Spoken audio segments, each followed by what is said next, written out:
声呼喊耶稣，在街道中宣告，耶稣基督战胜一切黑暗与仇敌，我全家属于耶稣，宣告至圣尊名。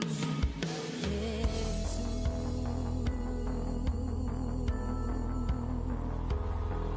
在高声呼喊耶稣，在街道中宣告，耶稣基督战胜一切黑暗与仇敌，我全家属于耶稣，宣告至圣尊名。耶稣，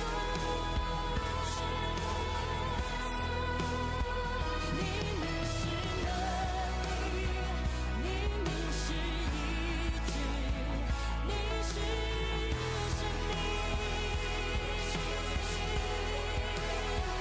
摧毁那一类，光照进黑暗，眺望复兴。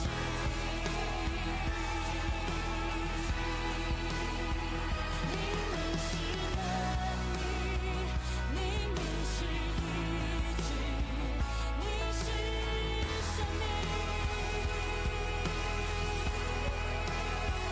摧毁那一类，光照进黑暗，眺望复兴。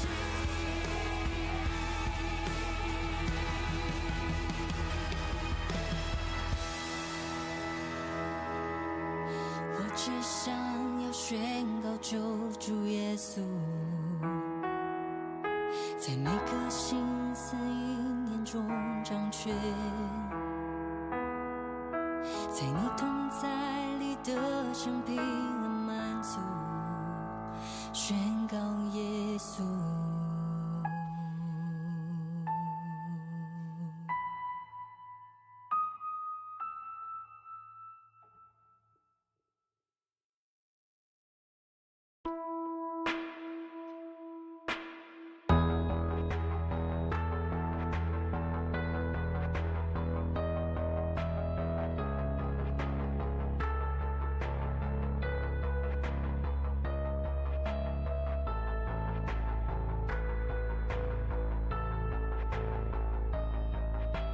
我只想要宣告救主耶稣，在每个心思意念中掌权，在你同在里得享平安满足，宣告耶稣。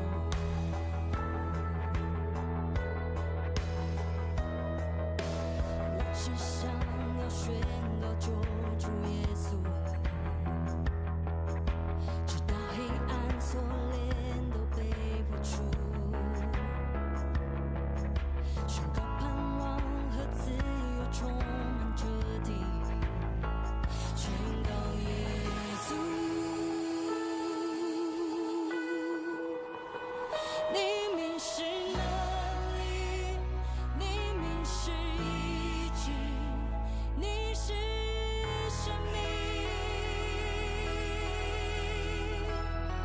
摧毁那一类，光照进黑暗，眺望复兴。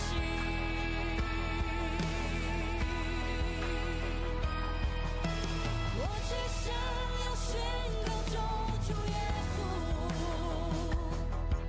除去所有恐惧，所有焦虑，释放每个被忧郁捆绑心灵，宣告耶稣。你名是能力，你名是医治，你是生命，摧毁那一类，光照进黑暗，眺望复兴。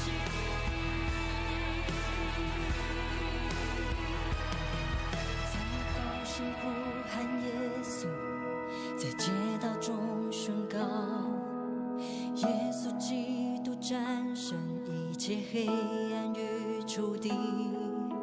我全家属于耶稣，宣告只生存命。耶稣，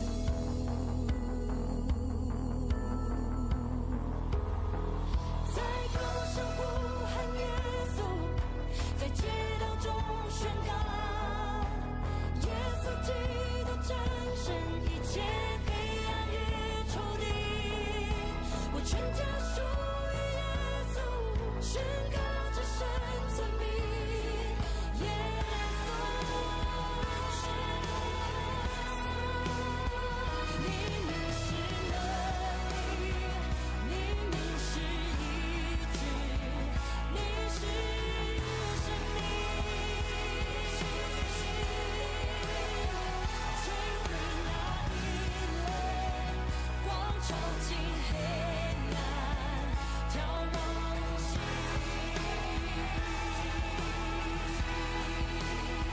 你名是能力，你名是医治，你是生命，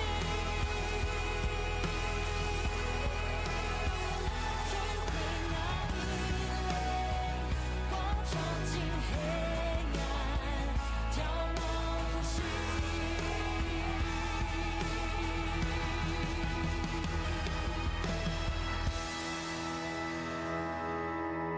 我只想要宣告救主耶稣，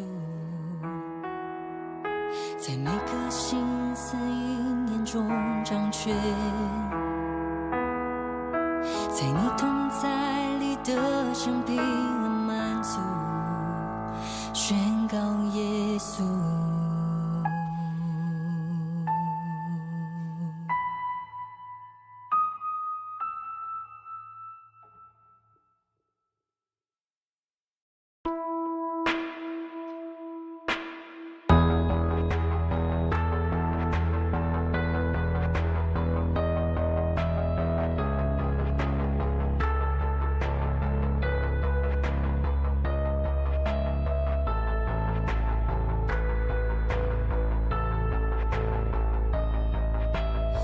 只想要宣告救主耶稣，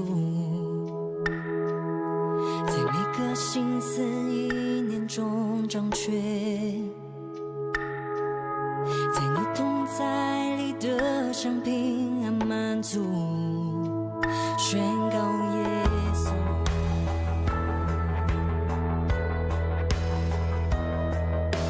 我只想要宣告救主耶稣，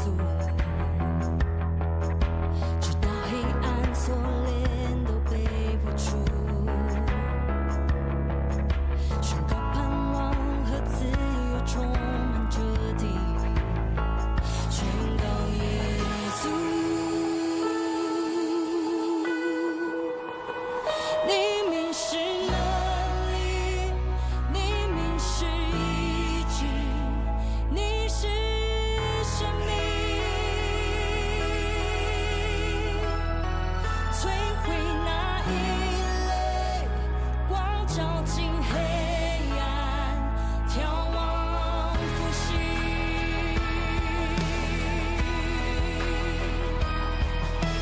我只想要宣告救主耶稣，除去所有恐惧，所有焦虑，释放每个被忧郁捆绑心灵，宣告耶稣，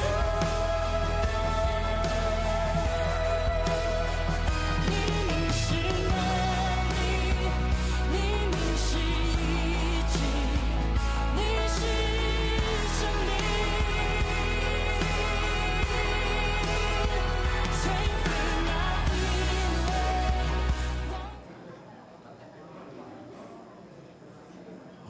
弟兄姐妹们平安，平安。我们的礼拜即将要开始哈，请先检查一下我们的手机有没有调整到静音或者关机哈。我们要让这个手机哈不要影响到我们的礼拜。好，我们弟兄姐妹们特别注意一下我们的手机哈。看一下我们手机有没有调整到静音，啊，不要让这个手机的铃声影响到我们的敬拜。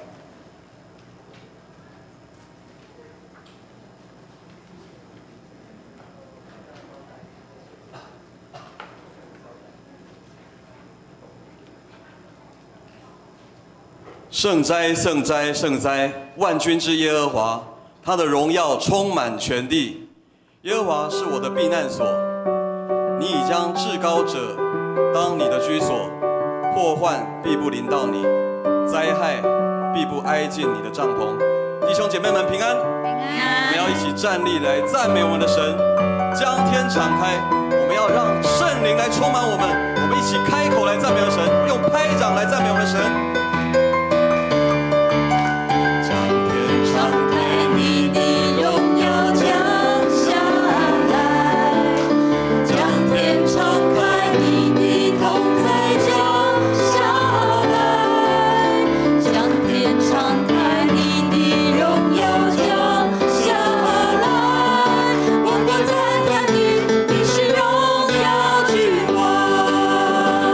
天上地下。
兄姐妹们，请坐。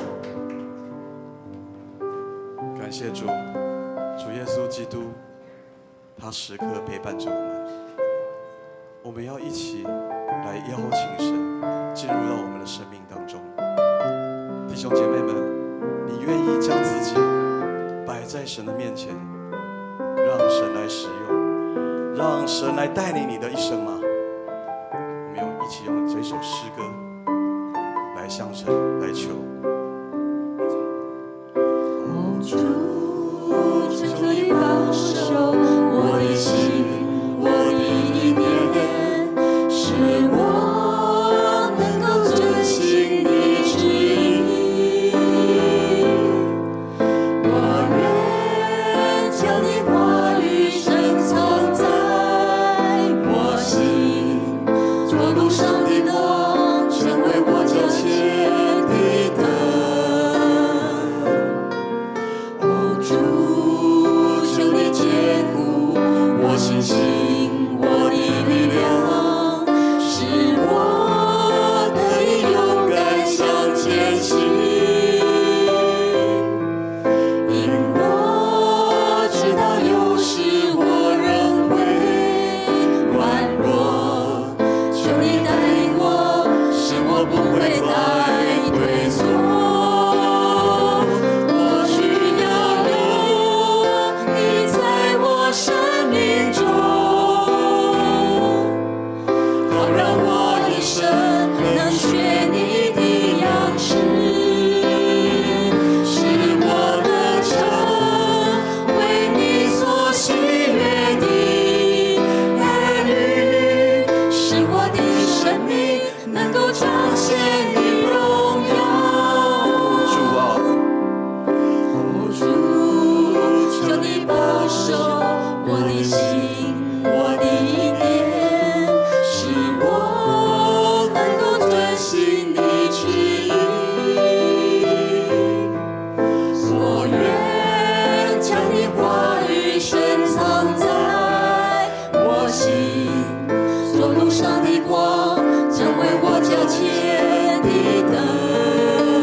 感谢你，因为你对我们有呼召。主耶稣基督拣选我们成为他的儿女，我们要在我们的一生成为他美好的见证。我们要将自己摆上，献上当作活祭，能够成为神贵重圣洁的器皿。我们一起用这首诗歌来赞美我们的神。将自己献上当作活祭，做主圣洁贵重的器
我们同心来祷告。亲爱的阿爸天父，我们谢谢你，我们生命中需要有你，我们要需要父神你随时随地的跟我们在我们的心中，让我们来跟随主你的脚步。因为主啊，我们愿意献上活祭，我们要当作主你所使用圣洁的器皿，恳求父神你来使用我们，你来带领我们。我们要感谢阿爸天父，在这么样酷热的天气里面，你天天将这么多的恩典平安赏赐在我们每个弟兄的姐妹的身上。主啊，我们为此献上感恩。我们知道我们是何等的软弱，我们是何等的不配，但是主啊，你让我们在你的手上是如何是一个宝贝，是一个属你要使用的器皿。我们献上我们的感恩，亲爱的父神，我们要在今天我们的敬拜仰望恭敬在主你的手上，恳求父神你的圣灵就亲自运行在这里，让我们每个弟兄姐妹敞开我们的心门，领受父神你的话语，成为我们的祝福，成为我们生活的准则，让我们走在主你为我们预备的道路，让我们能够时时荣神益人。我们这样祷告祈求，奉告主耶稣基督的圣名，阿们。好，那我们这时来奉献。奉献是基督徒感恩的表现。如果你不明白奉献的意义，请用祷告来献上感恩。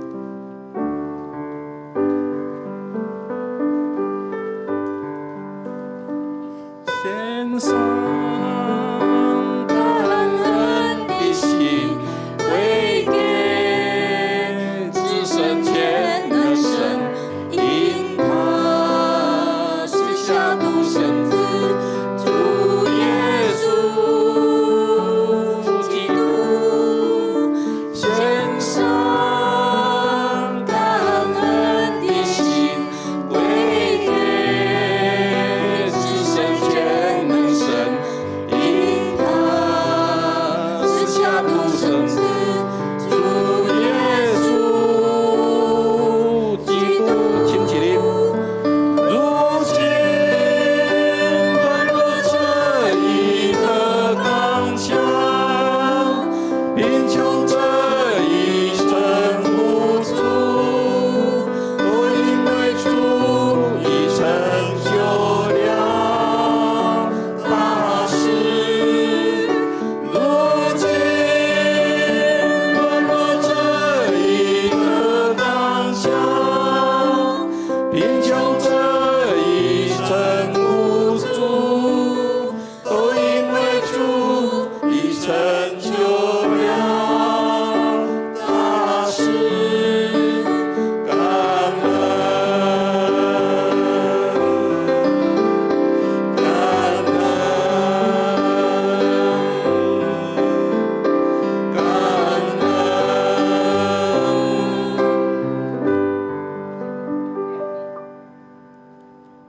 我们在天上的父神，感谢你，让我们可以在主日来到你的殿中亲近你、赞美你。现在我们来到你的面前，将我们所有才能和金钱奉献在主的面前，求主悦纳。祷告奉耶稣的名，阿们。好，请坐。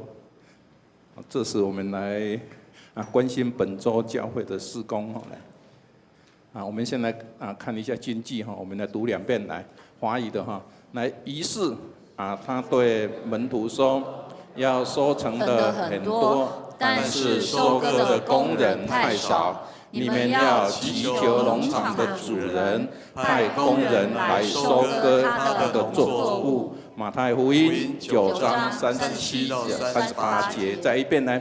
于是他对门徒说，要收成的很多，但是收割的工人太少。你们要祈求农场的主人派工人来收割他的农作物。马太福音9章37到38节。好，那我们来看教会的事工。第一今天是但以理学院的事工今天呢，我们很高兴有金华牧师还有洪荣牧师是吧？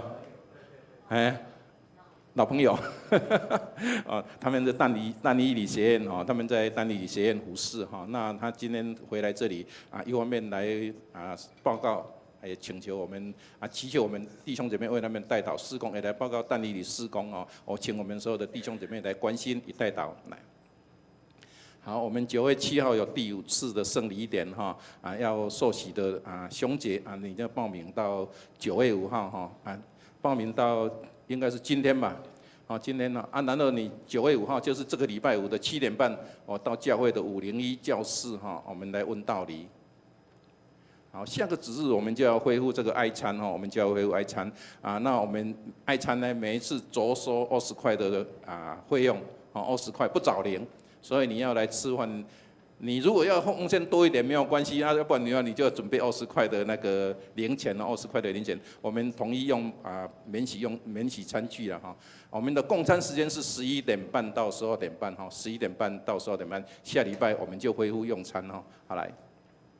还有一个333祷告会，就是这个礼拜3 9月3号的7点半我们在这个地方我们邀请南坎教会的主任牧师蔡兴之牧师，他来分享复兴祷告小组与教会的成长。我们欢迎我们弟兄姐妹同心来关心，也同心来参与这个祷告会。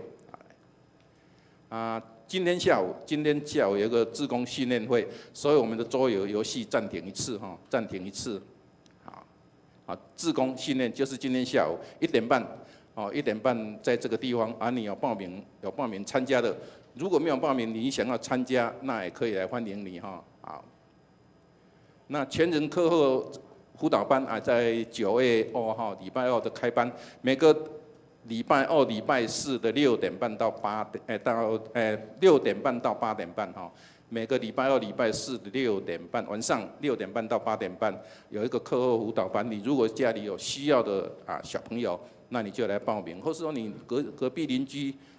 可能你了解他们可能需要这一方面的课后辅导，那你就带他到教会来这个是我们今年新的一个事工今年新的事工从这个礼拜2开始好，那我们有一个社区的讲座叫做创造幸福乐龄人生，9月3号早上的10点半到12点，我们邀请洪婉文老师来主讲欢迎大家线上来聆听也可以到现场来听来。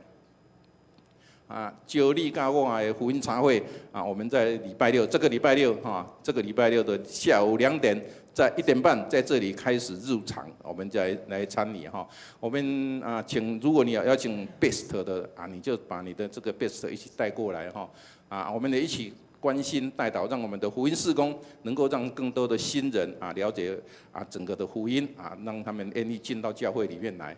好。生日助学金生日助学金113年度的第2学期的生日助学金已经开始申请了。你到干事室那边拿申请表填一填，把成绩单小孩子的成绩单夹在申请表，放在干事室里面有个生日助学金的收件夹放在那里就好了。我们的申请是到9月7号来截止到9月7号截止那我们淡理理的不是我们的基要真理造就课程下半年度 A1 跟A1 跟 A2 的课程，我们在9月20号我们开课。这个9月20号开课，我们是要配合9月6号的福音茶会。福音茶会完以后，我们希望的福音朋友能够进来参加我们的基要真理，还有这些长大成熟的课程。那我们如果你要参加这个课程的，请你直接到那个公布栏来报名，或者说你用官方的 LINE 报名就可以了我们希望每个弟兄姐妹你都能够接受这样的造就来，那我们的这个圣经共读撒母耳记一共56天我们会在9月5号结束这一次撒母耳记上跟下我们到9月5号会圣经共读告一个段落我们感谢参与的弟兄姐妹，每天早上6点半跟牧师一同来做这个事工经过56天，然后到这个礼拜就经过56天。好，结束以后呢，我们9月6号到10月29号，每天早上6点变成台语的，我们要读这以西结以西结书台语的，这个可能是牧师你自己录的牧师会先录影，然后放在我们的 YouTube 听完你就自己上去看我们自己上去看，这个变成牧师自己一个人的了我们弟兄姐妹就没有参加了。我们都只有看而已啦，我们没有参与一起共读了，没有直播就是了没有，我们用影片来。好等一下这个但以理学院的招生事情我们洪总牧师、金华牧师都会上来报告那如果你有意愿要来读但以理学院，那你有问题，等一下结束以后，你也可以当面问牧师当面问牧师，他可能会很清楚的告诉你我们欢迎弟兄姐妹，你有这个时间，在每个礼拜二晚上的7点半到9点半，6点半。6点半到9点半6点半到9点半有3个小时每个礼拜它有大概30几堂课了30几堂，没有那么多。对啊那我们等一下你有问题的你就直接来问牧师来好。那我们要桌球队，我们的狂热，我们的桌球队牧师来报告好了，牧师。谢谢。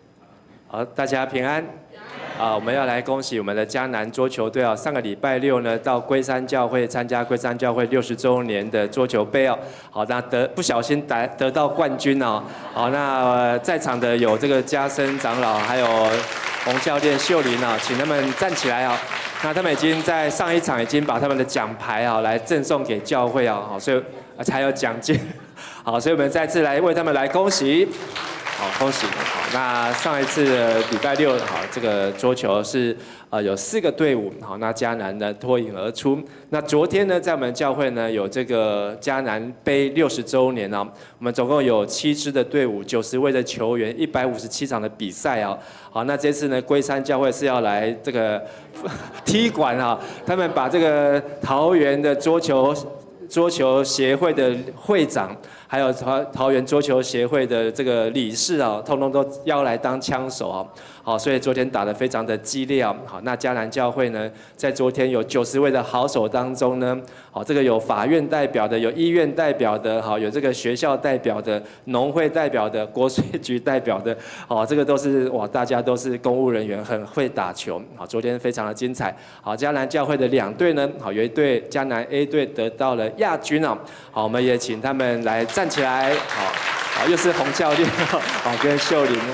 好，那夺得亚军好，那他们也在上一场把这个奖牌已经赠送给教会好，所以我们再次来恭喜好，那我们也感谢主让我们这嘉南杯60周年好非常长期的规划还有筹备好，那昨天能够顺利的完成好，也希望能够继续来鼓励我们能够来参与在这个桌球的运动当中礼拜2、礼拜4晚上我们都有这个桌球班，那有体适能，还有这个有氧班好，让我们身心灵都能够强健好，所以能够为主更健康好，跟你旁边说身体健康为主更健康，身体健康为主更健康好，那接下来我们要来欢迎一位新生儿好，来到我们的当中是第一次来到教会来做礼拜好，是这个义敏好跟这个慧琴的女儿叫做萧雨熙萧雨熙，我们拍手来欢迎。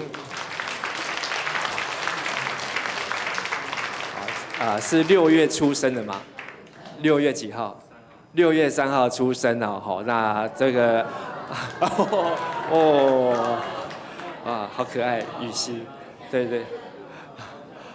这个感谢主，我们2个礼拜前有一位新生儿现在又有新生儿好，所以虽然台湾的生育率下降但是在嘉南教会要继续在生养众多要这个领受上帝的祝福好，那我们要这时候呢一起来为来为雨熙来用这个红包来祝福好，儿女是耶和华所赐的产业好然后呢所怀的胎是他给的赏赐诗篇127篇。好，我们一起来做个祷告。亲爱的天父上帝，我们谢谢你啊，赏赐义敏还有慧琴啊，有一个属灵的女儿是上帝所赐的宝贝羽西，也让她能够平安健康的成长。主啊，我们看见她非常的美丽可爱，也相信在她的人生当中有上帝你要给她的赐福，也求你来兼顾义敏还有慧琴的家庭，让他们在工作、家庭还有照顾孩子，还有孝敬父母当中都能够扮演好的角色，也能够来荣耀神，能够来活出荣神益人的生命还有使命。我们同心在主的面前为羽西献上祷告，也求你赐给他有健康的身体，平安快乐成长，也能够成为上帝所拣选所重用的器皿。我们在主的面前这样祷告祈求感恩，都是奉靠耶稣基督的名，阿们。再次来恭喜义敏，恭喜慧琴，上帝祝福。好，那我们来介绍2位新朋友哈。我们第一位肖心怡姐妹啊。肖心怡在那边，来，我们来欢迎她，欢迎她。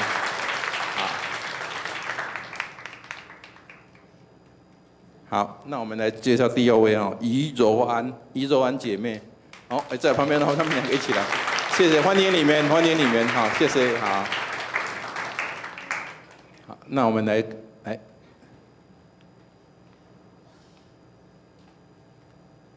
接下来，来，我们来读圣经记载在马太福音9章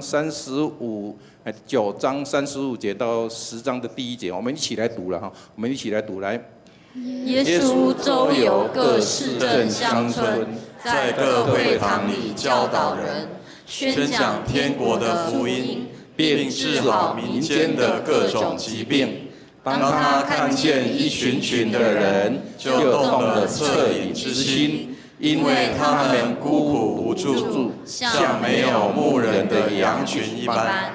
于是他对门徒说：“要收成的很多，但是收割的工人太少。你们要祈求农场的主人，派工人来收割他的农作物。”耶稣召集他的12个门徒在一起，赐给他们驱逐污灵和医治各种疾病的权柄。好，以上我们这时要邀请但以理学院的林金华牧师来宣讲。那今天主要讲的主题是宣教与工人，宣教与工人。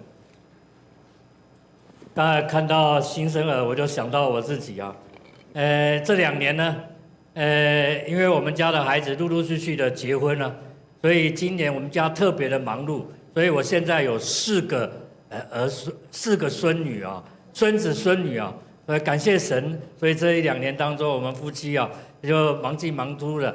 那我跟我们家的儿女说，我们要成为你们的神队友，所以有事情再来call我们，因为他们知道我们很忙，在服侍在服侍桃竹苗地区，所以我说有事情在call我，可是呢，他们常常call我这样子，所以刚才中午的时候，我一个老朋友在你们教会，他说下午来我们家吃饭，我说真的很抱歉，我没办法，因为我们家女儿下午要到我家来所以我要回家跟他们互动一下这样子所以感谢神所以让我们生养众多，遍满地面，阿们嘛，这是上帝呼召我们出来的目的，不是嘛所以让我们可以为了神国的缘故，我们可以让神国的精兵更多所以我还没有分享之前呢，我要讲一个小小的故事所以有一位故事这样描述，有一位弟兄呢，他生了一场大病，但是医生呢宣布他只有3天的时间可以活，那他只好默默的接受这残酷的事实，在医院里面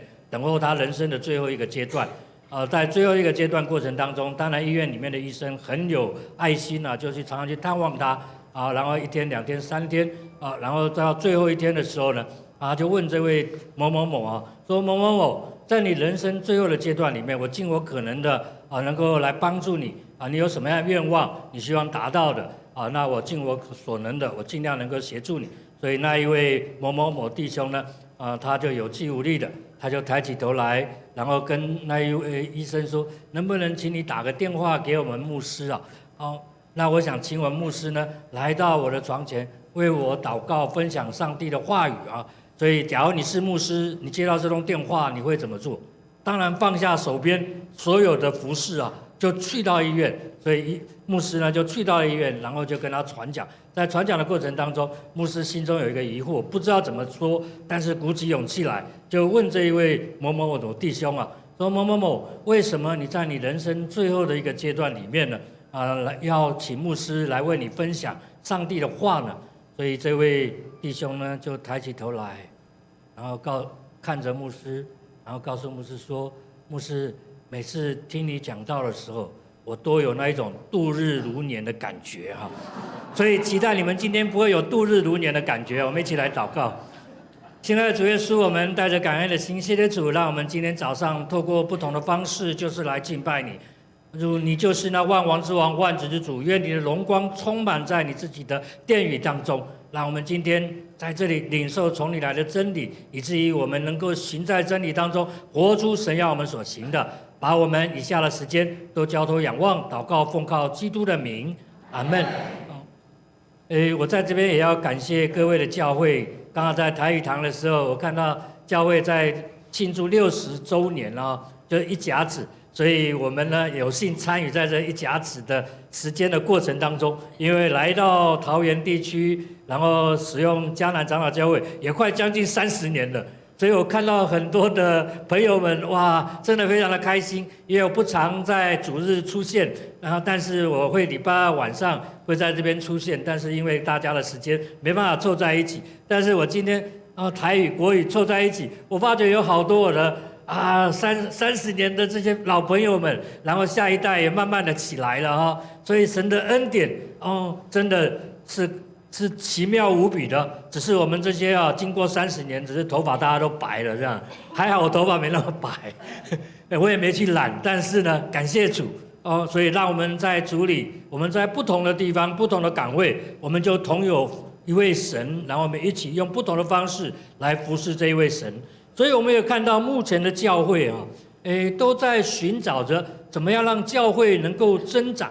那教会增长呢，不外乎3种的力量第一种力量呢，就是创造教会的吸引力。所以我们教会就办了很多的活动事工。那目的是什么？就是把人带进到教会里面来。所以我们常常说，教会的前门要打开。所以教会的前门打开了，但是呢，要记得教会的后门要关上。所以还好我们的教会这里没有后门的，所以人来了应该要停留在教会当中。所以今天有2位新朋友在这里，应该是3位嘛还有一位婴孩对吗？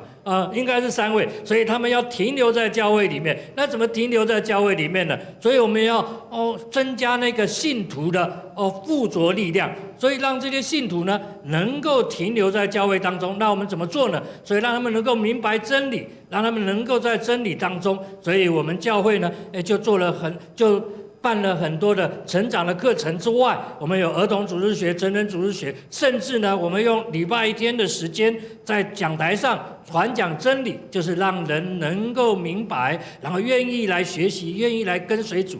但是我们聚会呢，总是要什么？散会的，不是吗？所以散会之后呢，你到底在做什么？所以我们散完会呢，然后我们离开的时候，我们要引爆那个福音的爆炸力量，所以让人能够再一次进到教会里面来。所以我们每一个人是非常重要的，也有每一个人都是奉差遣的人，阿们嘛。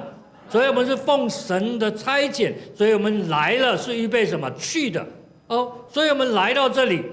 然后我们预备要从我们的教会出去，然后把人再引进到教会里面来，然后让他们生命能够成长，附着在教会里面，然后最后面呢，能够被教会来差遣。所以我们都是一个被教会所要差遣的宣教士，对吗？宣教士要做宣教的事，要去做传福音的事。但是呢，传福音只是一个传讲，对吗？但是重要的是，你怎么样能够活出福音来？人是在你的身上看见你能够活出福音，自然而然福音就被广传出去了。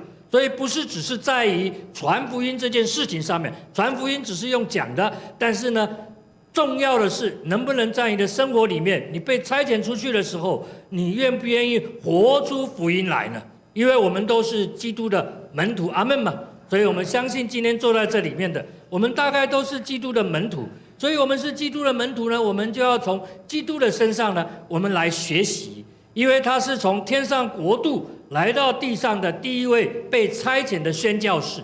所以这位宣教士他在地上所做的事情，是我们现在全球的教会都在做的哦，全球的教会都在做。所以等一下我们再来看刚才马太里面所记载的，所以我们来看一下哦，所以我们来看一下这位宣教士他在地上啊，他到底做了什么事情呢？哦，所以我们也看到。圣经里面所记载，刚才马太记载的第9章35节，第9章35节里面说，耶稣周游各市镇乡村。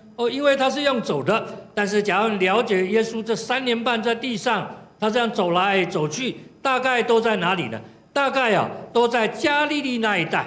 所以他3年半的时间，大部分的时间呢，都在加利利那一带呢，走来走去，走来走去。但是耶稣用走的有没有目的啊？有，等一下我们再来看但是我们来想一想，人类的历史里面19世纪是我们人类历史的大跃进。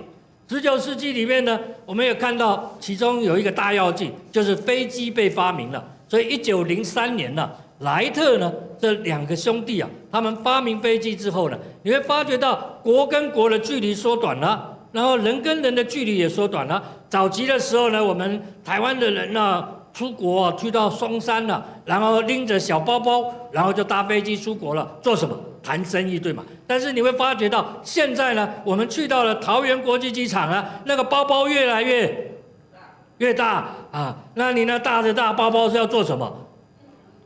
装衣服回来，买东西，采买。然后呢，你要探亲，你要旅行，所以每一个人搭机出国的目的都不尽相同。但是我刚才说，耶稣用走的有没有目的？有刚刚马太所记载的第一个目的是什么？圣经里面告诉我们，他在会堂里什么？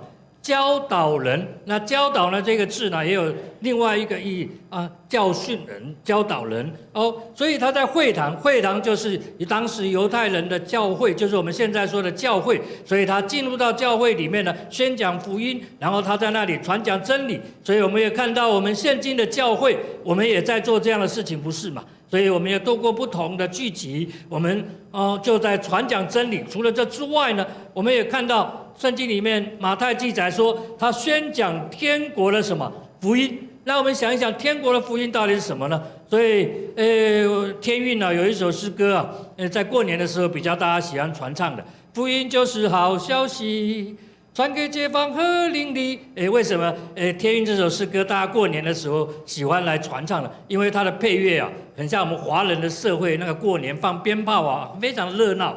所以有些教会呢，在过年期间呢，有时候就会放这一首诗歌福音就是好消息，好消息呢要传给街坊和邻里，所以街坊和邻里就在我们的四围当中。所以我们也看到耶稣基督，他就是那弥赛亚，他是那君王。所以当这个君王开始在地上工作的时候，就职的时候，所以我们中华民国的总统就职典礼520的时候，他一定非常清楚的告诉你说，我是这个总统，所以中华民国的总统赋予我的职责，所以我要把中华民国带到哪里去。所以这位天上的国度的君王来到地上的时候，他执行君王在地上的工作的时候，他也宣告了，就在路加福音第4章的18到19节。所以这段的圣经，我想我们弟兄姊妹也蛮熟悉的，就是主的灵临到我，因为他拣选了我，要我向贫穷的人传佳音，他差遣我报告被掳的得释放，失明的得光明，受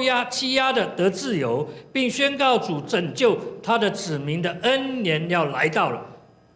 所以福音就是好消息，好消息就是要来传给街坊和邻里的，就是要让有需要的人得着这样的恩典。所以我们也看到生活当中有许多贫穷的人，那个穷的，有人是穷的只剩下什么？钱，不是嘛？所以王阳明牧师又写了一本书，穷的只剩下钱。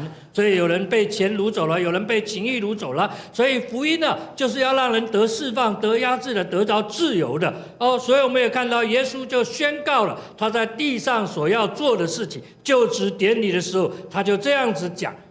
所以第3个工作是什么呢？第3个工作呢，圣经里面马太记载说，医治各样的什么病症，医治各样的病症，所以医治民间各样的什么疾病哦，所以治好各样的疾病呢，意思就是什么全人的侍奉。假如你去了解耶稣这3年半的时间，无论他是主动被动，所以你会看到有许多需要的人都来到他的面前，然后求医治得帮助。但我们也看到耶稣都帮助他们，所以耶稣也用他的全人侍奉他们，让他们能够得着医治，得着释放。所以我们也看到我们现今的教会，包含他的门徒，我们也在做这样的事情，不是吗？所以我们是接续耶稣棒子的人，阿们嘛。所以我们是在这个接力赛当中，所以接力赛那个棒子重不重要？所以千万不要把那个棒子什么掉了，棒子掉了，你再往前跑啊，你也没办法得到继续下去，对吗？哦，所以我们是接续这样棒子的人，所以我们要把福音我们要把耶稣所做的，然后我们呢把它牢牢的接着，然后继续的往下走，继续的往下走。但是呢，我们也看到刚才我们所读的经文当中刚才我们说35节，那你假如去看圣经里面36节，他记载了圣经里面说他看见一群群的人，马太记载说他看见一群群的人，可见的马太观察到一件事情，什么事情？就是耶稣呢，大部分的时间呢是离开了会堂，进入到教会，进入到人群当中。犹太人的会堂就是我们改革中信仰的教会，因为犹太人的会堂的人数不需要太大，空间不需要太大，人数也不需要太多，所以犹太人的会堂就是只要10个，然后有一个主领者就行了。可见的马太这样记载的意思，预表了一件事情，就是耶稣大部分的时间是离开了教会，进入到人群当中，才会看到一群群的人。但一群群人看见了，圣经里面马太怎么说？就怜悯他们，就怜悯他们。所以有一次有一个长大麻风的来到了耶稣的跟前，他只求一件事情，就是他的麻风病呢要从他的身上离开。那得麻风病就像我们这2-3年受到新冠疫情的影响，所以你要被隔离的，得病的人要被隔离，隔离到一个地方。但以前呢，照着摩西5经里面的教条律法规定，你得到这样麻风这当时叫不治之症，法定传染病，所以你必须要去到麻风村。当你去到麻风村，你本来在城里面，你可以好好的规划你的生活，跟人有很多的互动。但是当你得病了之后呢，那你必须从这里要去到那个麻风村里面，所以你从城内呢走出城，然后去到麻风村。所以一路走出来的时候呢，那你必须这样喊着：我得病了，我得病了。意思是什么？告诉别人说不要靠近我也靠近我就有机会得病了所以这样的人跟人的关系是有距离的人都不敢靠近他，他也不敢靠近人所以他的人际关系呢比较不怎么 OK 人也害怕跟他来接触，然后他心中也会哀怨了。就像我们新冠疫情的时候，我也蛮哀怨的，我不知道怎么搞的就得到了这样我也很认真的在侍奉，我也带了去安还是得到了然后得到了之后乖乖的躺在家里2-3个礼拜这样，然后什么事都不能做但有时候想我怎么那么倒霉，怎么会让我得到？但是有时候得病的人就是这样，不是嘛？心里会哀怨为什么是我不是别人呢所以你会看到这样的人，他来到了耶稣的跟前，他期待耶稣能够帮助他。所以耶稣的帮助是什么？耶稣的帮助，假如你对圣经的了解的时候，他看到这个麻风病人，他伸手先去摸他，对吗？那伸手摸他的意思是什么？就是代表了接纳，因为麻风病叫做法定传染病，所以它是末梢神经溃烂的疾病，它一碰触在哪里，那一个病菌就可能停留在那个地方。那人呢，一不小心接触到的时候，就有机会什么得病了。所以耶稣是不是人呢？耶稣是人呐，所以耶稣跟他接触，有没有机会得着有但是圣经里面呢特别记载说，耶稣先伸手去摸他，代表一个意思是接纳他完全了解他心里面那个苦情然后最后面呢，耶稣用他的全能吩咐他，然后这个麻风病人呢，即使呢他身上的麻风就从他的身上就离开了。那离开代表了一个意义是什么？他恢复到正常的生活当中所以我另外一个单位叫做救助协会，所以我的救助协会呢，常常是在救灾。所以我们救灾的第一个大宗旨，就是要让灾民恢复正常的生活，那个重不重要？所以你看嘉义、台南那一带，因为这次台风这样吹过来，从来很少有这样的台风的路径，但是你会看到他们到现在生活基本的生活都没办法，因为没有什么天花，没有那个屋顶啊，所以他没办法在那屋子里面住在那个地方。所以他的生活就被打乱了，不是嘛？所以我们也看到他恢复到正常的生活，对他来讲是非常期待一件事情。所以我们也看到耶稣怜悯他们，因为他们困苦流离。所以又一次，耶稣呢带了一大群人呢，然后正准备要进城，然后城里面呢有人呢也正准备出城，然后这个城呢叫拿因城。那圣经里面呢告诉我们，他们相遇呢，在城门口。相遇在城门口，那你可不可以想象，假如你对圣经的了解的话，哎呀，今天好像在考大家哈，在考大家的圣经知识啊，你假如对圣经的了解的话，你会看到这两队队伍啊相遇在城门口，那个城叫拿因城，但是呢，城里出来的队伍呢，圣经里面告诉我们，他刚好做完了追思礼拜，以我们现在的一种环境来看，他就是准备要去灵骨塔啦。就走完他人生的最后一里路了。然后呢，棺材里面躺的是怎样的人？我告诉你，唯一的答案叫做死人。只是呢，这死人的角色是什么？少年人，然后他是寡妇的什么？独生的儿子。寡妇是什么？寡妇就是没有了丈夫，叫寡妇。那犹太人呢？你成为寡妇呢？过去所有你跟你先生共同努力的一切，都归回本家本族，然后靠着脸色过活。但是偏偏这个儿子却死了，所以你可以想象一个画面：这个寡妇她的后半辈子叫绝望到底了，绝望到底。但是耶稣的那一支队伍呢，应该是高高兴兴，所以相遇在城门口，所以一个是非常高兴，一个是绝望到底的。但是呢，耶稣看见了他，就怜悯他，所以最后用他的全能吩咐那一个少年人坐起来，然后甚至圣经里面告诉我们，他能够开口说话，那预表的就是活生生的人，不是吗？所以耶稣解决了这一个寡妇下半辈子的倚靠。又有一次呢，圣经里面记载，有人呢带着孩子呢来到耶稣的跟前，那请耶稣呢为孩子来做祝福的祷告。但是呢，另外一群门徒呢，他们专心的听谁？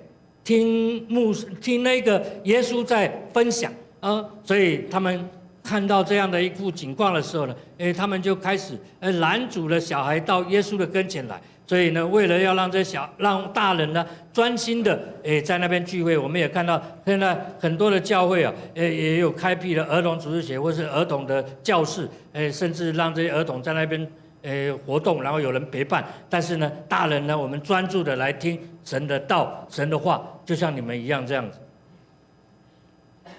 所以我发觉你们倒蛮专心的，蛮专注的。所以耶稣也看到这种画面，所以圣经里面告诉我们说，耶稣看见了这些小孩子的需要，就斥责这些门徒说：“不要拦阻小孩到我的什么跟前来，对不对？”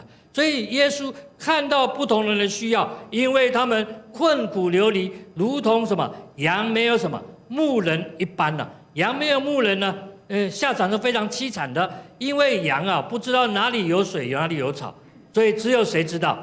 所以只有牧人知道，对吗？所以牧人呢，会从羊圈里面呢，把羊赶出去，去到哪里有草有水的地方。但是呢，那一个羊啊，它弱势，所以眼睛不好，所以在旷野有坑洞，所以有坑洞的羊就不小心就落在坑洞里面，所以需要把它救拔出来。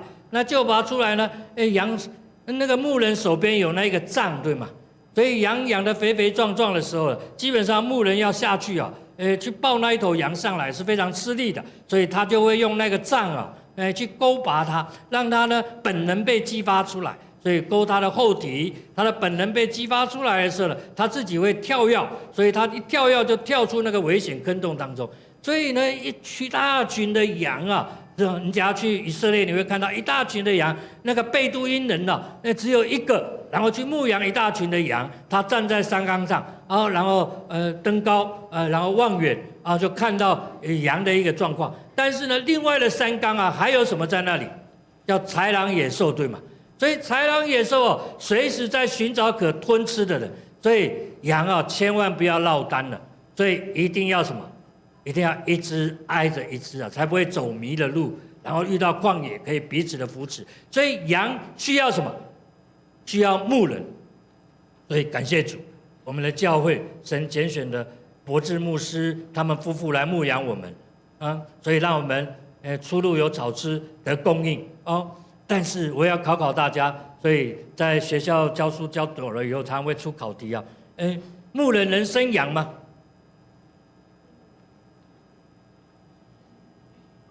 大家都鸦雀无声，只有手机的声音这样。牧人不能生羊，对吗？那谁能生羊？这是你们告诉我的，是羊才能够生羊，对吗？所以神告诉我们说，要生养众多，那我们也要生养众多。所以让我们的教会能够做得满满的2个地方，我们也可以不同的方式就吸引人进来，让我们的教会充满许多得救的羊在这里。阿们嘛。这就是上帝呼召我们的一个目的，就是让人能够来到他的面前来。所以我们也看到耶稣对他的门徒啊，当时马太就这样记载说，要收成的很多，但收割的什么工人太少了收割的工人太少了。所以我们也看到这几年了所以当求庄稼的主啊，打发工人去收他的庄稼。我们也看到这几年我们台湾的政府啊，不断的引进外籍的劳工外籍的劳工来到我们的台湾很多都在做基础建设。那做基础建设的一个目的是什么？做基础建设一个目的就是让我们的生活水平能够被提升。我在这个地方服侍快27年了快将近27年了，快迈入27年。那迈入27年的时候呢，因为我总共换了5部车子，不是中古的，都全新的。我服侍的地方是桃竹苗地区，所以有时候上山下海，所以有时候去山上，有时候去海边然后我就不断的开着去拜访一些人，因为我刚刚说我们还有救助协会，我们还有标杆教育基金会，还有福音协进会所以我的办公室在新竹然后服务桃竹苗地区的众教会、众弟兄姊妹，还有一些朋友们，跟他们分享一些事情能够来支持我们所以我们也看到我这样跑来跑去现在我们常常说一日生活圈，对吗？所以你会看到，不论高铁，不论是快速道路高速公路，你会看到很多都是这些外籍劳工在那边工作，对吗？所以你现在去看这些又要通的这个三峡过来的，你看很多都黑压压的这些人在那边工作。所以有时候我们要感谢这些外籍的劳工这么大太阳底下，他们还这样认真的在那边做所以我们要带着感恩的心所以台湾的政府为什么会引进这么多的外籍劳工？因为本国的劳工没有在做工很多人都休息在里面吹冷气，然后像我一样看着上面的萤幕。所以今天上面有红的，有绿的，那叫什么？股票市场，对吗？所以我说他们在做一个运动，叫做脖子运动。所以呢，红跟绿所以他们就整天就在那边看着，然后下午茶就喝了，对吧？早上看板子，在中午就结束了下午就可以去喝茶聊天了。所以台湾的政府为了提升我们国力，只好引进一些外籍劳工然后让我们的生活水平呢能够被提升生活水平被提升。那我们想到政府这样在做，我们台湾的众教会弟兄姊妹呢，我们也很努力的在做工所以我们从30年前呢，基督徒的比例从2%，然后一直到6%那疫情呢的影响当然往下降因为5个人不能够进到空间里面嘛，所以到最后面这2年当中慢慢的恢复。可是还有一些人呢我们常常叫回不来的羊因为他们都在线上叫回不来的羊，所以我们怎么样去关注他们？但是我们在计算教会的成长比率、聚会的人数的时候，回不来的羊我们没办法计算，我们只计算说来实体聚会。所以这2-3年来，的确疫情之前是6%，但是呢，疫情之后它目前还没有到达6%，还有很多人没有回到实体的聚会里面来。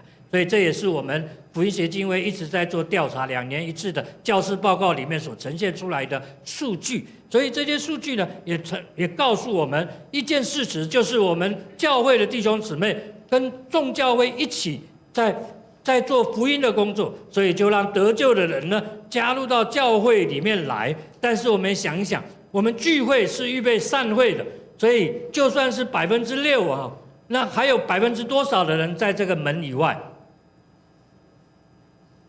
数学问题应该很简单吧？94%的人，但这94%的人，当你一出门的时候，你可能就会遇到，对吗？不管你认识不认识的，你可能都会遇到。所以求神呢，给我们有从他来的眼光，就像刚才我们提到2000多年前耶稣所讲的，到现在我们看我们的环境，好像就是耶稣当时所说的一种状态。所以我们要收成的很多，收割的工人很少，所以我们求庄稼的主呢，打发我们出去收他的庄稼。庄稼已经发白了，等候工人出去了。所以你有想过，当我们怎么样做呢？首先很重要的就是看见别人的需要，在别人的需要上面呢，看到我们的责任了。所以有很多的人呢，有很多的教会，我们在做长宣、短宣，不论是国内的、国外的，所以去到了7大洋5大洲，但是有一州呢，却忽略了，知道哪一州吗？你一定会告诉我，牧师啊，地球只有7大洋5大洲，但是我们从信仰的角度来看呢，另外一州是什么？叫做四周，对吗？有时候我们忽略掉四周围人的什么需要，不是吗？所以求神让我们有他的眼光，然后去看我们四周围人需要，然后在他们需要上面，我们知道怎么样来帮助他们。所以路加福音1章17节里面，让我们做主的前驱坚强有力，像先知以利亚一样，他要使父母和儿女重新和好，使悖逆的人回头，走上义人明智的道路。他要帮助人民来迎接这一位主。所以路加福音呢1章17节，这是预表了施洗约翰他来到了世上，他要做的事情。因为施洗约翰呢是主的开路先锋让我们知道说，让我们做主的前驱因为我们知道耶稣基督他要离开人的时候，他也告诉人说，他还会什么再来，不是吗？所以我们现在是什么样的时代？就等候他再来的时刻，不是吗？等候他再来。所以我说路加福音1章17节，不单单只是预表了路加，也是告诉了我们每一个属神的儿女，我们是为主预备什么道路的，我们是等候他要再来的时候。所以我们等候他再来，所以我们为他铺平，为他预备道路。所以我们需要有一个爱家的行动，我们需要一个归主的行动，我们更需要一个生命的行动。这也是我们但以理学院的校训。所以呢，我要请丰隆牧师呢，稍微来介绍一下但以理学院介绍一下但以理学院等一下他上来的时候会讲。所以我们也看到，叫父母的和儿女重新和好所以早期的时候，我们知道台湾的政府在推动一个运动，叫新生活运动。那新生活运动呢，里面呢提到一个叫做“爸爸回家吃晚餐”，有听过吗？有的年纪跟我差不多了所以年轻的跟搞不清楚哪有这句话，爸爸回家吃晚餐。因为那时候中小企业刚刚起步嘛，所以很多人就一拖完了就刷拖，所以爸爸没有回家吃晚餐了，所以老婆只好在家等着，一直等到最后面就不知道等到哪里去了。所以你会看到现在爸爸听进去了，爸爸回来了，但是现在谁别在家里儿女没在家里，不是吗？所以我们说不要让儿女输在起跑点，所以早早就让他们出去补习班做什么，学多元的才艺这样子所以我们一个属神的人呢我们要预备道路的人，我们需要有一个爱家的行动，从我们的家开始。所以家也就是我们的社群，所以也关心你社区的人，所以呢使悖逆的人回头走向义人明智的道路，就是我们提到的归主行动。所以呢就是怎么样传福音。所以我们刚刚说传福音只是在说的过程当中，但是很重要的是你怎么样彰显福音呢？你怎么样活出福音来呢？所以当你彰显福音活出福音来，你就非常容易的去传扬福音了。所以我们也要帮助大家，所以我们单一学院就是帮助大家，帮助弟兄姊妹怎么样跟家人有一个和谐的关系，包含跟你的社群，然后在你的职场也好，在你的生活当中，让义人明智的走上义人明智的道路，让悖逆人回头。所以我们有一个传福音的行动来要帮助人民呢来迎接主，就是我们预备好我们自己，就是那个生命的行动让我们的生命呢能够带出影响力来的能够带出感染力来的能够使人因着我们然后他们可以来认识这一位神所以这是我们单一学院的一个宗旨所以我请丰荣牧师呢上来稍微分享一下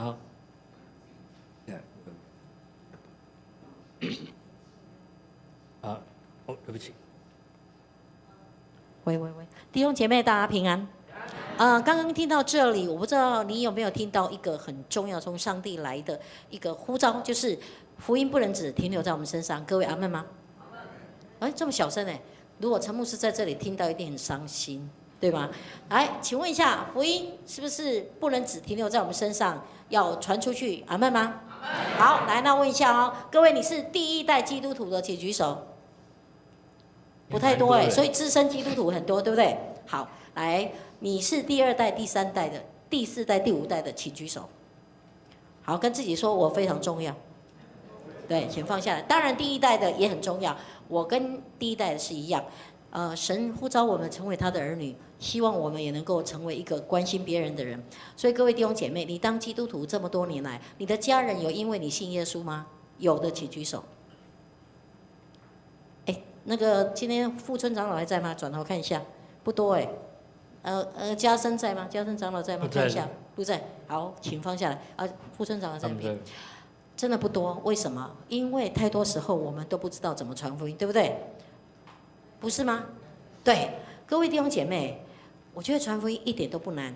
我一年可以带50个人信耶稣，你觉得多不多？各位，你跟隔壁说，你要有表情，跟他说。对，要有回应，好吗？来，一年带50个人信耶稣多吗？大声一点，多还是少？我跟各位说，一点都不多。你一个礼拜关心一个人，你一年还可以休息2个礼拜，有听懂吗？真的是这样。当我信主以后，我跟耶稣说，我跟神说，主啊，我不要只是我一个人信耶稣，这么好的福音，我要努力传福音。所以我就受装备，我就带我爸爸妈妈信耶稣，我带我2个哥哥信耶稣。我妹妹去年车祸过世，9月份的时候，我感谢神，至少在她过世之前的半年，我带她跟我妹去决志了，至少我没有遗憾，不然我很难过。我觉得福音就是要及时。然后我的媳妇，我的小女婿也是我带信主的，我的大女婿的爸爸妈妈他们来提亲的时候，我也带他们决志了。我的小女婿的爸爸妈妈，有一天我们在要去参加一个活动之前，我也带他们信主。为什么我这么迫切？因为我知道上帝呼召我们一个很重要的目的，就是我们要能够去传福音给我们的家人。请问你爱你的家人吗？爱，你有多爱？来比给我看，这样子，还是这样？来，1、2、3，比出来，有多爱？哇，都跑到很远去了，对不对？可见得你很爱你的家人。但是问题是，他跟你一样有信耶稣吗？没有，那怎么办？将来在天家，我们没有办法相见。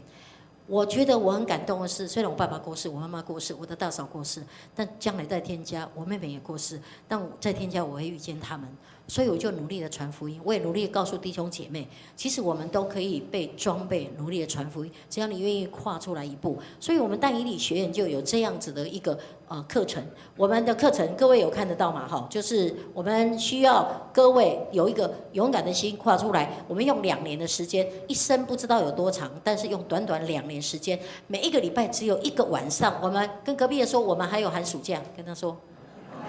对，我们迦南长老教会上课是在礼拜2晚上。各位，我不知道你们有没有见过我跟金华牧师。其实刚刚金华牧师说，我家换了5部车，为什么？因为我家住中和新北，为了我公公婆婆的缘故没有搬家。我公公前年100岁过世，我婆婆现在97岁还活着，很高寿吧？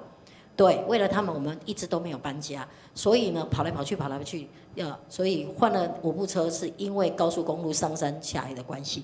所以呢，我们用这样的一个心智来服侍弟兄姐妹。我们希望大家都跟我们一样，我们可以带领家人、我们的邻居、我们所挂念的人能够信主。所以呢，我们的课程呢是从晚上6点半开始敬拜开始，我们的敬拜也很有 power， 让你会有很棒的一种领受。然后上课到9点半。就1个礼拜只上课1次，其实不会很难，对吧？很简单。那还有呢，我们在上课当中，你会发现你越来越有动力，越来越有信心，因为我们会鼓励大家一起读圣经，每天有稳定的灵修。好，所以我们的课程第一阶段有2年，第1年是上这样的课程。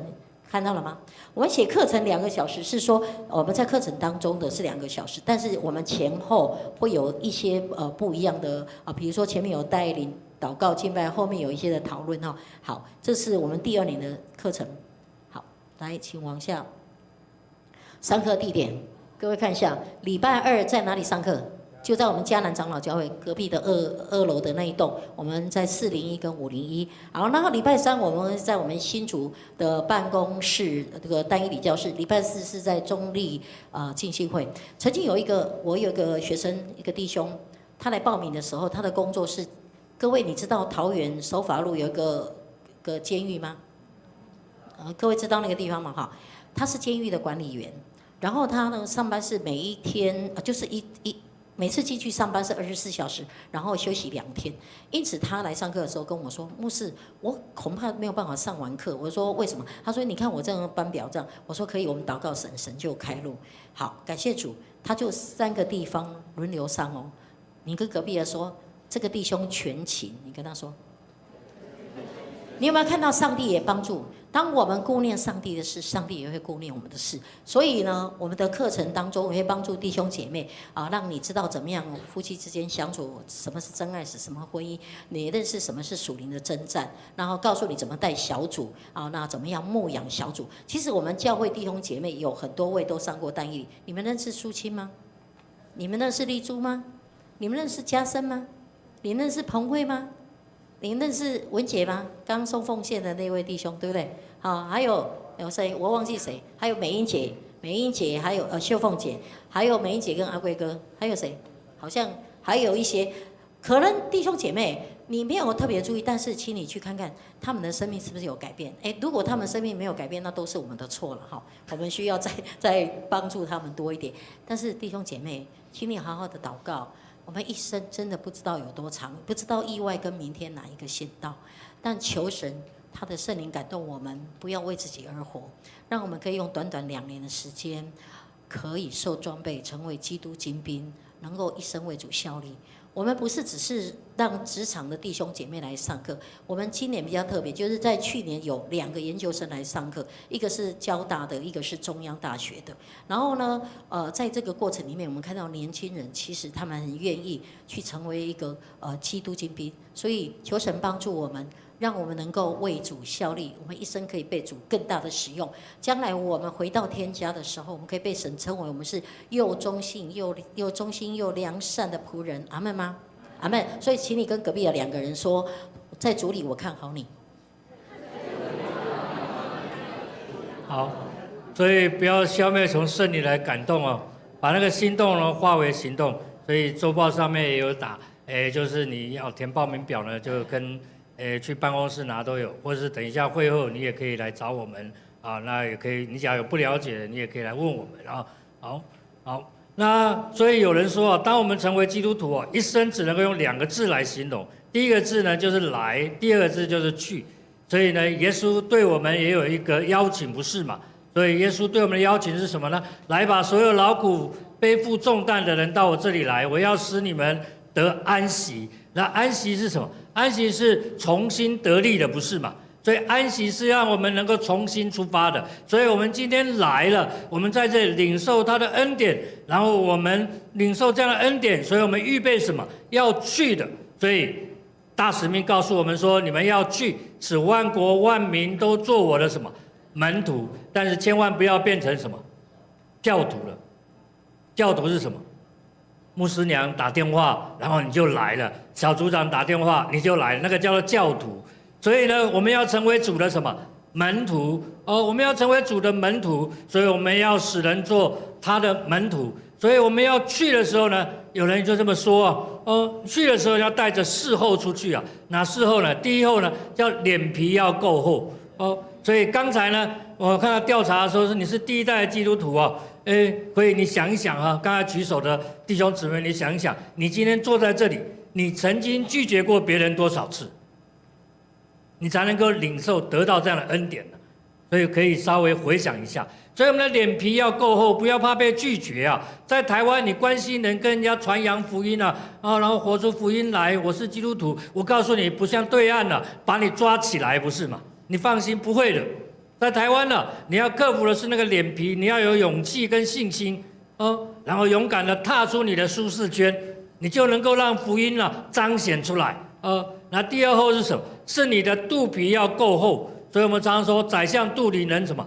撑船多包容多接纳。在台湾的信仰的环境里面叫做多元所以在多元，所以有很多人他们所信的他们并不知道，但是我知道我所信的，我知道我未来的路到底是哪里，去到哪里。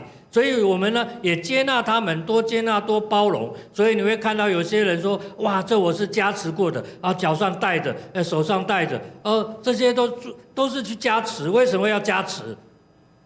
他有需要，他想得到平安，不是吗？当然我刚刚说他所信的并不知道，但是我所信的我知道，我所信的这位神是创造宇宙万物的神，他在众神之上的神，他大过一切的。所以你到底是要信有限制的还是无限制的呢？最大的那一尊呢所以让我们呢也可以有，暂时他不了解，那他不明白，所以我们也多接纳他们等他们愿意接纳我们的时候，你活出福音来，自然而然那时机就到了所以让我们能够肚皮要够厚。那第3厚是什么？是我们的膝盖皮要够厚，常常为你所关心的家人，或是你所关心的同事，你所关心的邻舍来祷告，不是吗？而且是要跪下来为他们来祷告，常跪的膝盖为他们来提名代祷让他们可以透过祷告，让他们心能够柔软，将来有机会来认识这位神。那第4厚是什么？是我们的脚底皮要够厚。圣经里面告诉我们，多陪人家走那另外1里路，不是吗？所以福音是需要付上代价的那现代的基督徒最难付上的代价是什么？不是金钱了。所以刚才我们有没有很认真的，然后预备好我们的金钱，来到他的圣所，然后把这样的恩典再归还给他呢？所以你有预备好你的钱奉献了吗？所以照着程序跑，大家都很自然而然就从口袋掏出来了。但是今天呢，聚完会之后，然后陈牧师说：“某某某，请你跟我一起去探望谁呀？”可能你有很多的理由借口，不是吗？所以我说，现代人最难付上的代价是什么？叫做时间的代价。你愿意为了福音的缘故，愿意摆上吗？摆上时间的代价吗？我们常常说，多陪人家走上另外1里路，那个叫做时间的代价，那叫时间的代价。所以求神来帮助我们。所以刚才我们读的圣经里面，马太所记载的从第9章35一直读到第38章的时候，然后马上跳到第10章第1节。所以耶稣呢说完了这些话之后，就召集了他的门徒来然后跟他在一起做什么呢？圣经里面告诉我们，耶稣就赐给他们权柄，权柄也翻作能力，然后让这个能力能够彰显出来，能够赶逐污鬼，能够医治各样的什么能力的权柄所以各位弟兄姊妹，在你的身上你早就有能力了。什么时候在你的身上有能力了？就是当你接受耶稣基督的那一刹那的时候，上帝的能力就在你里面了。因为耶稣基督他要离开人的时候，跟他门徒说，他要求父另外差一位圣灵保惠师来，然后常与我们同在，也要住在我们里面，不是吗？所以当我们接受耶稣基督，是因为神的灵的引导，然后让圣灵也住在我们的里面。所以当圣灵住在我们里面，我们就带着能力所以你会看使徒行传第1章第8节说，圣灵临到你们的时候，你们会你们会充满着能力啊，然后这个能力要行使出来，要行使在哪里出来？耶路撒冷、犹太和撒玛利亚，直到全境，直到天涯海角，为我做见证。意思是说，为他摆上。所以神的能力在我们的身上，所以我们是要为他摆上的。所以各位弟兄姊妹，很抱歉，我好像在上面呢，等一下会用，好像把讲台当作炮台啊，因为我讲完了之后，你可能就忘光了。人都是健忘的，所以我想问一下，上个礼拜陈牧师讲什么？上礼拜讲的是陈牧师吧？不是啊，不管是谁啊。上礼拜讲员讲什么？诚实，只讲到只记得题目，叫诚实。那内容呢？可能都忘光了，对吗？人都是健忘，所以啊，牧会的牧师很辛苦啊。牧会的牧师很辛苦，就不断的要提醒大家啊。所以为什么要52周，然后不断的每个礼拜都要讲，就是人是健忘的。所以我讲完了，你们呢也许就等一下聚完会就忘光了，这是很正常的，我都能够体会。我以前也是这样啊，牧师讲完了算了，我回去吃个饭就全忘光了所以我也看到我们没有一个软弱的基督徒啊，只有什么懒惰的基督徒。所以我刚刚说很抱歉，我等一下会用讲台当作炮台。你到底是软弱的基督徒还是懒惰的基督徒呢？所以求神帮助我们是有能力的，不是吗？所以《使徒行传》这一段话是耶稣最后跟人所说的话，那预表了这段话重不重要？非常重要，好像在交代遗言一样，对吗？所以求神来帮助我们，让我们能够带着从他来的信心让我们走在神为我们预备的道路当中，让我们勇敢的往前行。不怕困难，不怕挑战，好不好？我邀请弟兄姊妹，这时候你眼睛闭起来一下。我不知道今天早上你来到神的圣所，你带的是什么样的一个心呢？你有没有渴慕神的话语呢？我们不单单只是渴慕，我们也需要活出神要我们所行的。因为我所信的神，他是说了就去做的。我们听了，我们也要去行他要我们所行的。让我们能够成为一个行道的人，不要只是成为一个听道者。让我们听了，存留在心，反复思想。出于神的，我相信上帝要在你的身上成就超乎你所想象的。他的恩典是够你用的。当你离开了这个聚会的场所，神的恩膏就要充满在你的身上。你是神所拣选特别的，在神的眼光当中，你是独特的。神看我们每一个人都是个体，你不用管别人，你单单的只把你自己交给他，让我们活出他荣耀的一个见证来。让我们献上我们自己，成为活祭，让我们成为主所要使用的器皿，一生来荣耀他。好吧，我们一同站立起来。让自己献上当作活祭，做主圣洁贵重的器皿，你丰富恩惠比种族浇灌我，使我完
爱耶稣吗？若你说你爱他，爱是一个行动。若你爱他，你要做神所爱的事，做神所爱的。你愿意跟说主啊，我在这里，请差遣我，请使用我，让我一生活出荣耀的呼召来，让我能够走在你为我预备的道路当中，让我成为你所要用的器皿，让我那个器皿是随时预备好的，也保守我们里面有一个清洁的心，让我们全然的献给你，让我们摆上我们的时间，让我们愿意为神国的事情来打拼。庄稼已经发白了，等候工人来收割。你愿意成为一个奉差遣的人吗？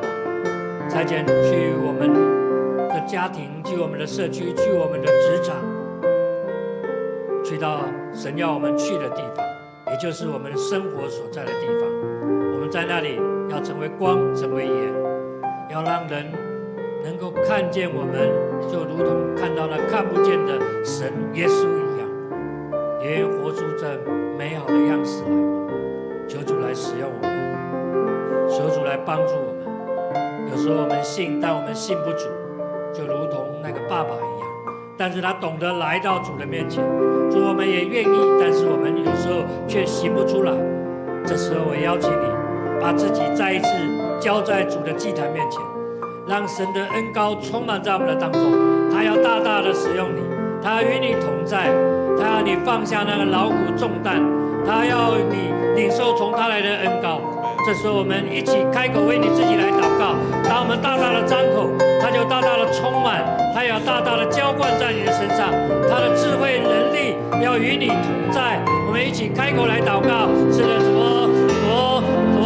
是的，主，我们在你的宝座前再一次献上我们自己。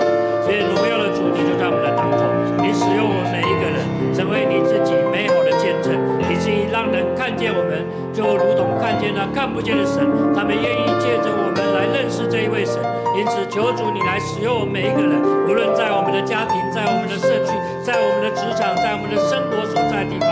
主，我们就是那光，我们就是那盐。主，我们就是要为主大发热心。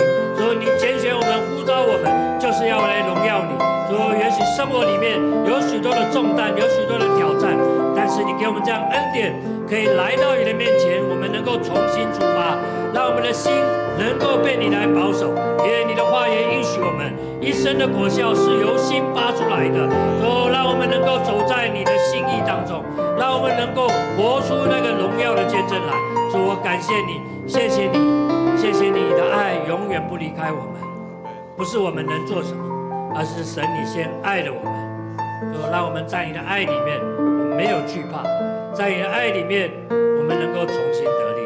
使用我们每一个人，使用我们每一个人，使用我们每一个属神的儿女，让我们今天在你的宝座前再一次献上我们自己，献上我们的环境，献上我们这个心，献上我们的挑战。若你有任何的需要，你可以来到前面，我们两位请陈牧师来为你祷告，为你来祝福祷告，把你的困难交到他面前，你不用管别人，你单单的来仰望他，就如同亚伯拉罕献以撒一样。当亚伯拉罕献以撒，山上早就预备了，神的宝座就在这里，神的圣山就在这里，山上早就预备好，等候他的儿女来到他的面前。你愿意来奔向耶和华的山吗？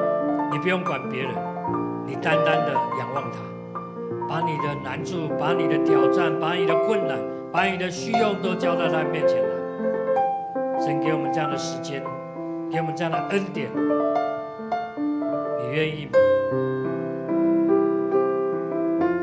各位弟兄姊妹，神对我们有一个邀请，就在此时，就在此刻，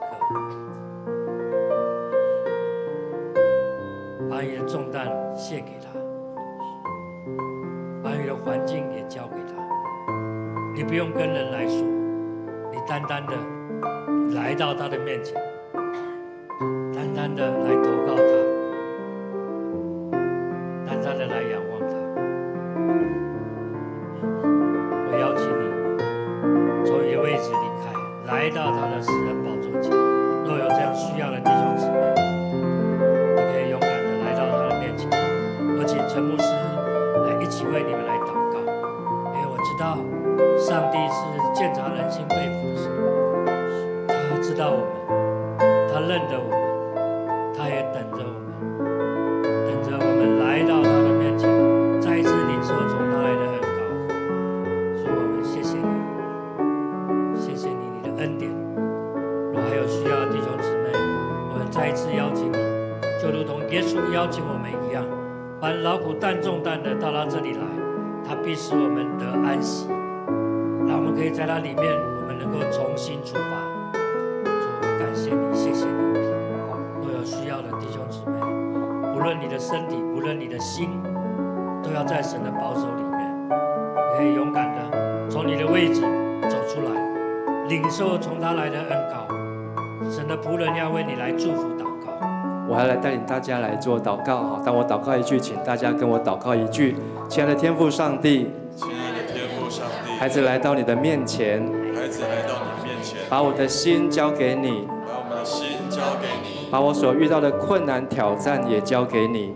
把我们遇到的困难挑战也交给你知道我的软弱，你知道我们的软弱，也知道我的需要，也知道我的需要，但是我相信你，但是我相信你是使无变为有，你是使无变为有，使水变为酒的神。使水变为酒的神。我依靠你，我依靠你，因为在你没有难成的事情。因为在你没有难成的事。感谢你呼召我，感谢你呼召我成为神的儿女。成为神的儿女。感谢你垂听我的祷告，感谢你垂听我的祷告，让我可以把重担交给你。让我可以把重担交给你。我相信你必要与我同在，我相信你必要与我同在，与我同行。与我同行，在我每一天的生活当中，在我每一天的生活当中，在我的家庭当中，在我的家庭当中，在我的职场当中，在我的职场当中，为主来发光，为主来发光，为主做美好的见证。为主做美好的见证。我愿意为神所用，我愿意为神所用，愿意成为神所拣选的器皿。愿意成为神所拣选的器皿。求神你大大的使用我。求主你大大的使用我。我虽然不足，我虽然不足，我虽然软弱，我虽然软弱，但是上帝你依然愿意使用我。但是上帝你依然愿意使用我。求圣灵帮助我，求圣灵帮助我，来回应你的呼召，来回应你的呼召，来荣耀你的名。来荣耀你的名。奉耶稣的名祷告，奉耶稣的名祷告，阿阿门。高举双手来赞美主，哈利路亚。高举双手赞美你我主，全心全人都给你耶稣，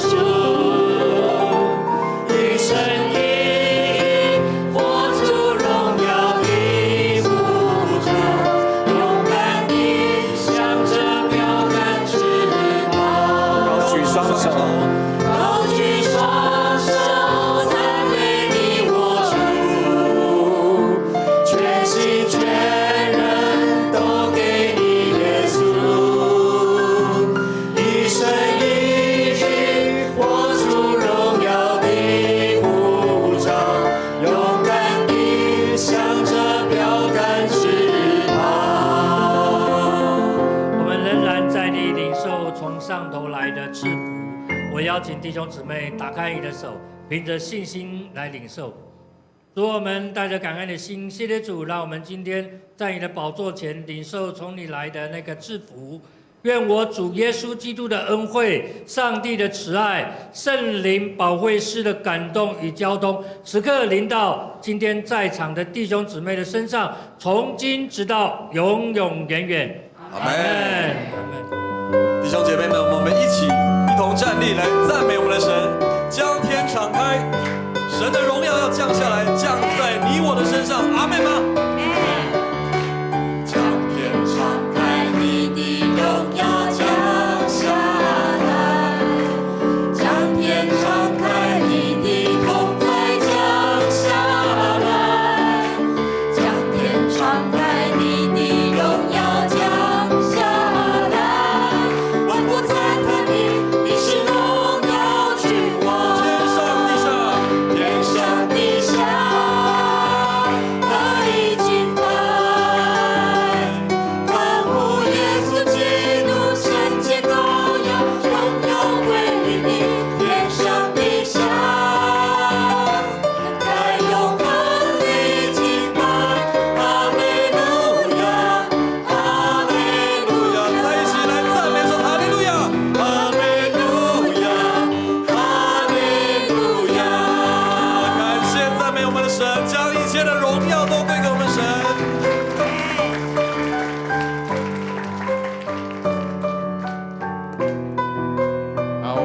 的聚会到这里结束，我们谢谢大家。我们这个椅子哈，中间这4排的椅子不要动，好不好？